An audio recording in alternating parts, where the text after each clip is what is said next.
What we have here is a... This is Betty Harris, and you're listening to Blue Juice on PBS. Right, 3 PBS, great station. What we have here is a Denon DVD 2900. It's a fairly old unit now, but it was back in the day when DVDs were king. So it's a DVD player, but it's a multi-player, so it will also play DTS CDs, Kodak picture discs, yeah, that's a thing that used to be, DVD audios, and SACD. And you can select with a little button here whether it's a stereo CD or multi-channel layer of the SACD. It's a terrific unit. I can't remember when I bought it, but probably the early 2000s. It cost me I think about $1,900 at the time, so add nearly 20 years and you can tell how much I paid for it, and it's been fabulous. But what's happened just lately is that the drawer is a bit tough to get in and out, sometimes sticks, and anyway I'm hoping that all it is a new belt for the drawer, and there it is, just a little tiny belt. That's all it is.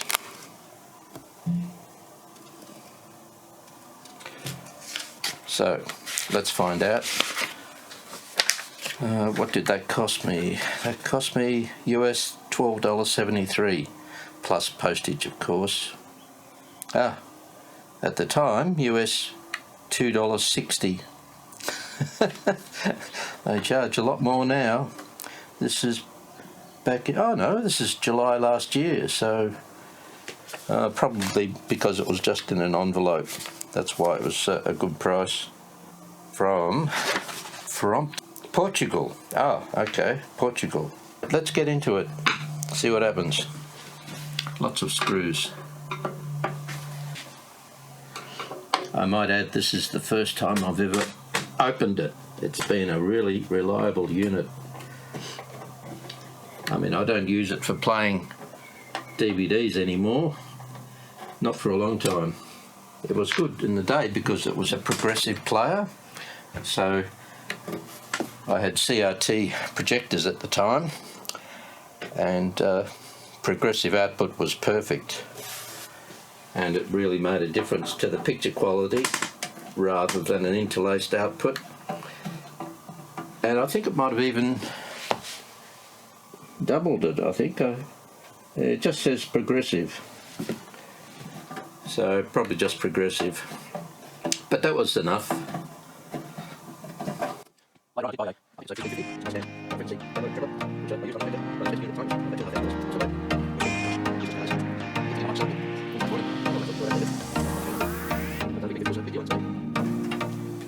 There's a lot of screws on this. There's 2, 4, 6, 8, 10 screws. No, 12 screws. Oh my God.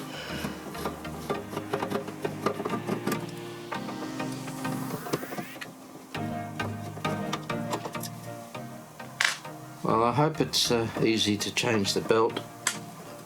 While I'm at it, I might also do a bit of a grease and oil on the mechanism. Won't hurt. Means I won't have to worry about it for a long time. I've always had ambitions to modify this to increase its hi-fi credentials, changing the op amps on the output and better supply filtering and so on, and I believe there are some specific mods you can do. I just haven't ever got around to it. Perhaps one day. Oh, I forgot the back too.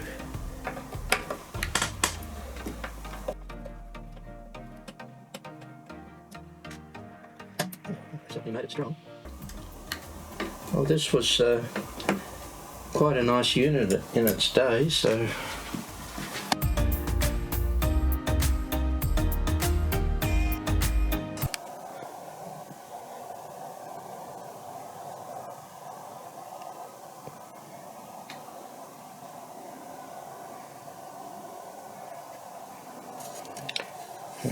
power supply obviously in this area,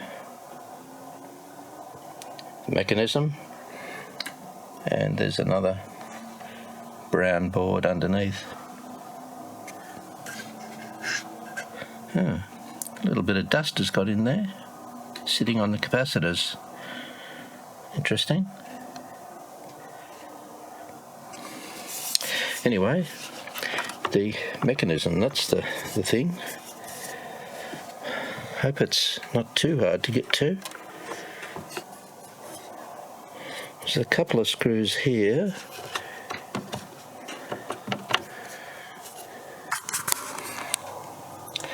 Well, there's the top lid off. What it was, there's two little tiny screws, one either side, and then there's a tab on the back that you sort of, so you push the thing back slightly, probably lift it up a bit and then pull it back and it comes off. So now where do we go from here? I can't see the belt as of yet. I found it. I found the belt. It's right up there, running horizontally.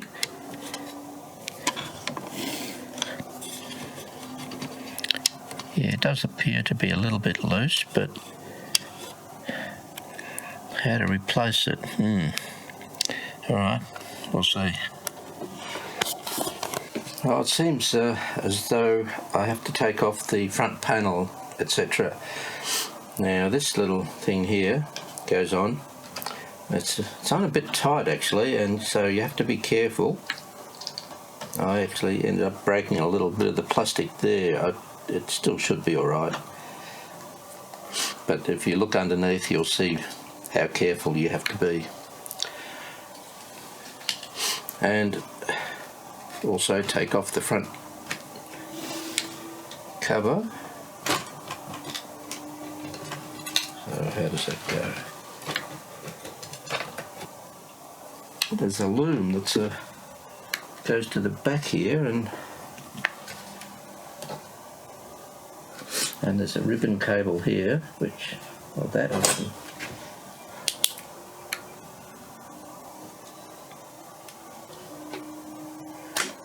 Yeah, that one's easy. A little ribbon cable, but this one here, it only goes to one connector. Ah, there it is. So that's pretty good. So one connector to the power board. There's also a yellow and white wide 2-pin connector for mains, I'm assuming. So this should now come off. Yes. Okay, so you see there, a little ribbon cable, a long brown white one to the power board, and a 2-pin mains to the power board. Alright, so that's not too bad actually to take off. 4 screws underneath, 4 screws on top. There's a top metal strip there which is 2 screws. Fairly straightforward. Right, now there's 4 screws that go down onto the PCB. There's one there, and 2 up the front. One there, one here, and also another ribbon cable which connects it to this bottom right hand board. So let's remove that. Yeah, ribbon cable just pulls out. Of course, putting them back in It'll have to be done fairly straight and even. Now, do I need to really take it out? Well, there's 2 screws holding this front little metal strip. Now, what does this do? Not sure.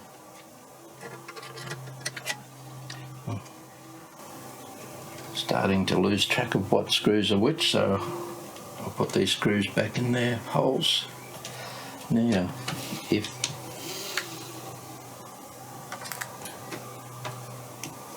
oh, okay, well that just pulled straight out. And access to the belt. Huh, there it is there.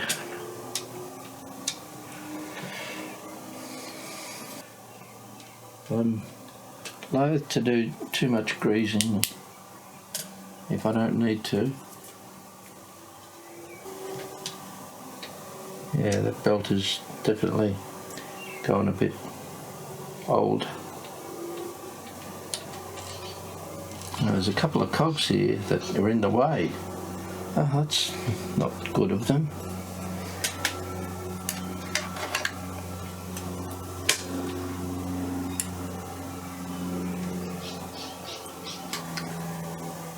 Oh, dearie me, these don't really make it easy.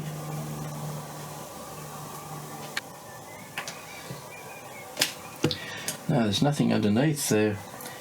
The steel pins that mount these wheels on, they're riveted into this metal, so the only way, there's no point even taking this one off. I have to take off at least one of these. Probably both. Oh, okay. Oh, there is. There's these 2 washers. Right, you can see I can't sort of get that off out of through there, but these 2, I thought, well, how the hell do I get them off? But I've noticed with a bit of extra light that these 2 washers are actually split, so they should just pop off. I'll get the right screwdriver.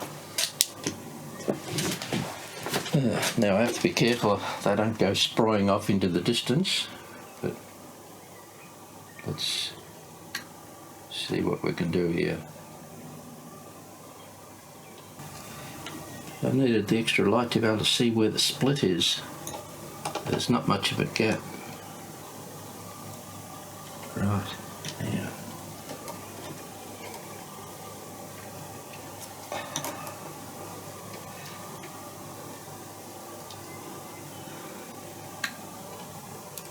Oops, there it is. Have I damaged it?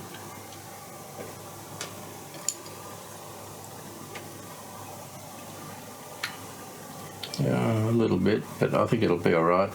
I'll just put a nick in it. Alright, well there's one. Let's see, now it should just come off, yes. Now the other one.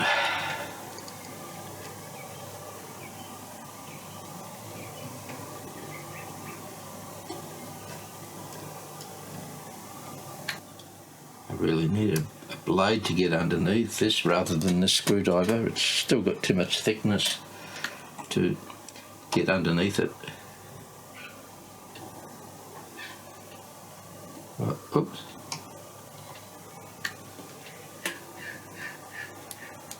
Yeah, there we go, got it off, good. Oh. Yeah, they're not metal, they're some sort of plastic. Right. Right, now we can change the belt. Woohoo! Oh yes, there you go. There's the old one and the new one. There. The old one stretched heaps.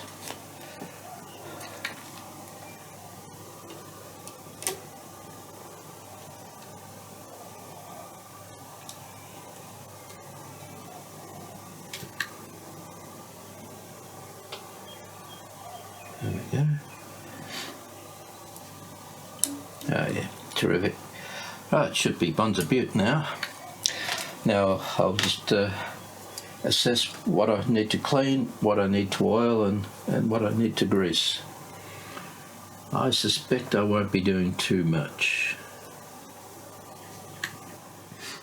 I may just put a little bit of grease on the runner for around here. I might just put a little bit there. Yeah, I can see some white, I would say lithium grease there. I'll use some silicone grease.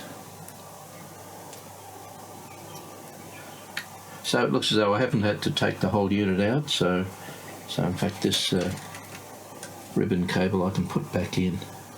I shouldn't have taken it out just yet, but right now the trick is to put it in evenly, so I grab both ends and sort of just push it.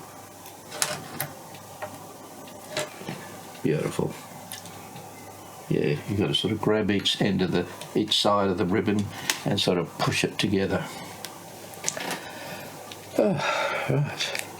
Oh, this will be good.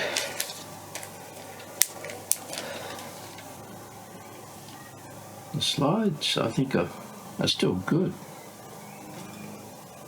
Maybe just a drop of silicone grease on the right-hand side. If I'm going to do that, I might as well do a drop on each, so that's plenty. Right.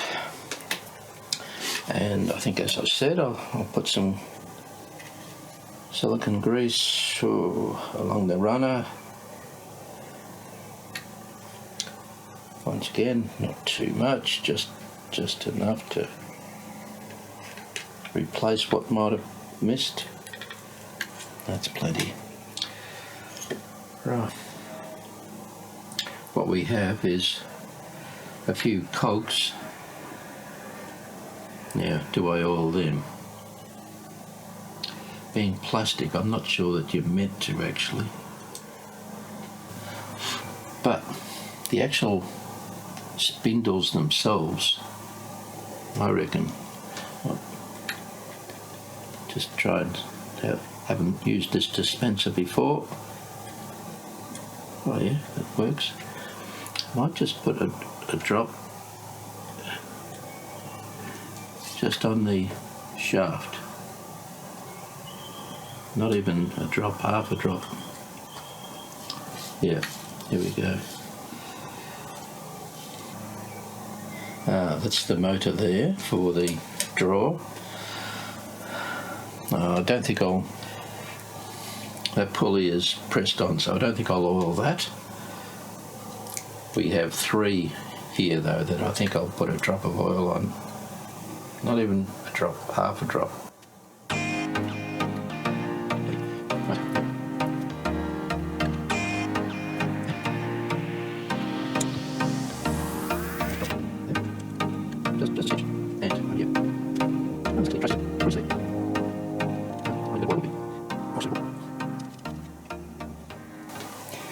Right, now I have to put these little split washers back on.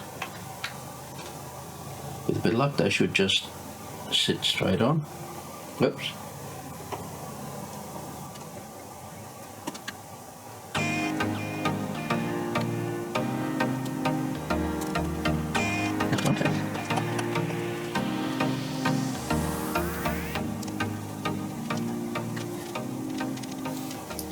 Okay, they're good.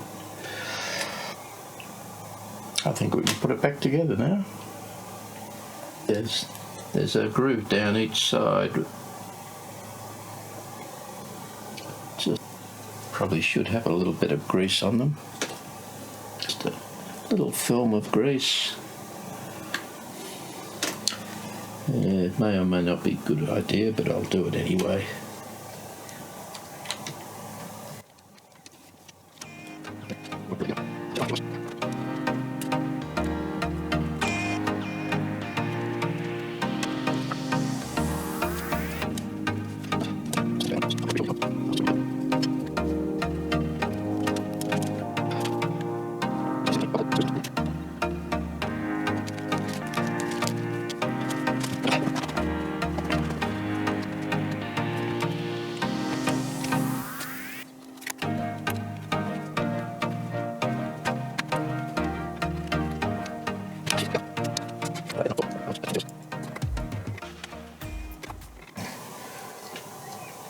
this front cover on the slide isn't as good as other manufacturers. Like cassette decks, they're really easy to get off and put back on, but this is not a nice machine. Yeah, it's all because the clip-on is just too severe. It's bugger them. I'm going to chop a bit off them. I'll end up ruining the whole thing if I don't get this right. Right, let's see if that works a bit better.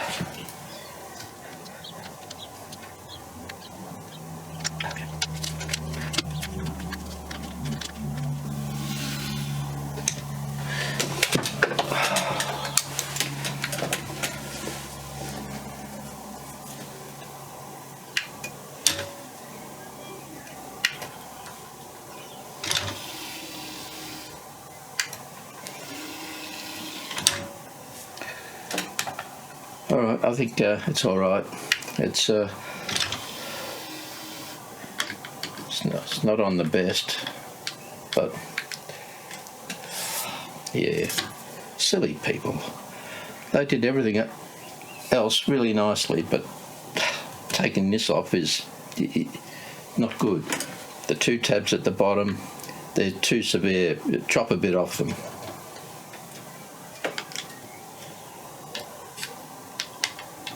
Yeah, no, that's all right. It's holding on. That's the main thing. All right, so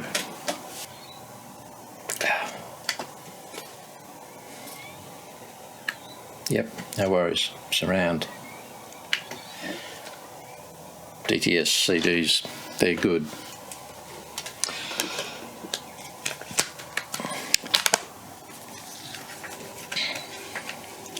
Right, the last final disc to try is DVD audio. Press play, and we should have this little light come up. I think it's green, I think.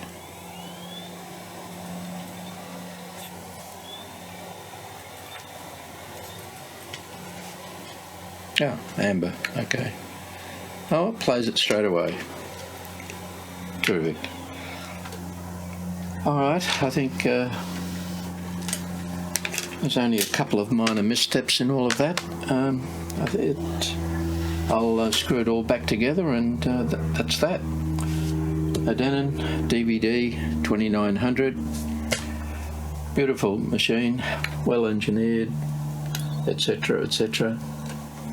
And now with a new belt, should give me no more troubles for many a long year. Right. Hope you enjoyed that for all you Denon lovers. Good night.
Well.